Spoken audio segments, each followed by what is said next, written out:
Deputy CM સાહેબની અધ્યક્ષતામાં અને ડીજી સાહેબ અને સીપી સાહેબની માર્ગદર્શિકામાં ઓપરેશન ડેલ્ટા હન્ટ ચલાવવામાં આવ્યો.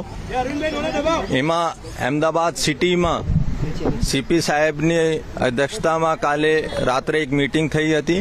એમાં 30થી વધારે ટીમો બનાવવામાં આવી હતી, જેમાં મુખ્ય crime branch, EOW, SOG, cyber અને 10 જેટલી સ્થાનિક ટીમો પણ હતી. અને આ ઓપરેશન કલ રાત્રે 8 વાગ્યાથી શરૂ કરવામાં આવ્યો અને સવાર સુધી અમદાવાદ સિટી પોલીસ 300થી વધારે શકમંદનો પકડી લાયા. અને એની જ્યારે પૂછપરછ કરવામાં આવી તો અત્યાર સુધી 166 જેટલા બાંગ્લાદેશી પ્રસ્થાપિત થયા છે. આ લોકો પાસે ઘણા બધા પાસે ઇન્ડિયન આઈડી છે, એમાંથી વધારે મહિલાઓ છે. અને આ લોકોએ ગેરકાયદેસર એજન્ટ મારફતે અહીંયા આવેલા હતા. ગઈ વર્ષે પણ સીપી સાહેબની માર્ગદર્શકમાં ક્રાઇમ બ્રાન્ચે અને બીજી એજન્સી જો EOW હોય યા સ્થાનિકે 465 જેટલા બાંગ્લાદેશીઓનો ડિપોર્ટ કરવામાં સફળ થયો હતો.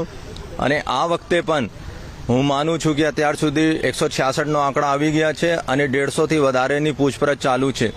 તો લગભગ મને વિશ્વાસ છે કે આ 200થી વધારે બાંગ્લાદેશી અહીંયા જો પકડવામાં અમદાવાદ પોલીસનો સફળતા મળશે. અને આ ઓપરેશન ફક્ત 1-2 દિવસનો નહીં, કન્ટિન્યુઅસ ચાલુ રહેશે. અમારી પાસે ઘણી બધી લિસ્ટ છે અને અત્યારે જો પૂછપરછમાં એજન્ટોનું નામ મળ્યા છે અને એવા આંગડિયાનું નામ મળ્યા છે જો પૈસામાં ત્યાં બાંગ્લાદેશ મોકલતો હતો, એના પાસે પણ અમે માહિતી મેળવી રહ્યા છે.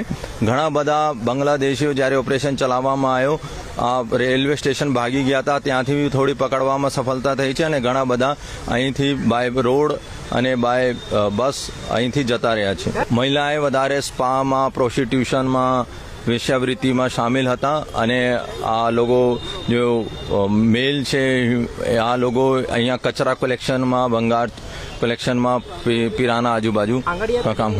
આ લોકો અહીંથી આંગડિયામાં પૈસા આપતા હતા, આંગડિયા મારફતે કલકત્તા જ આવતો અને કલકત્તાથી આ લોકો આગળ ટ્રાન્સફર કરાવતા હતા. અને ઘણી બધી એવી એપ્સ પણ છે, હું શેર કરવા નથી માંગતા મીડિયા સાથે, જેના મારફતે પણ આ લોકો પૈસા ટ્રાન્સફર કરતા હતા. ઇન્ડિયન આધાર કાર્ડ મળ્યા છે, એના આધારે આ લોકોએ બીજા ડોક્યુમેન્ટ્સ બનાવવા હતા.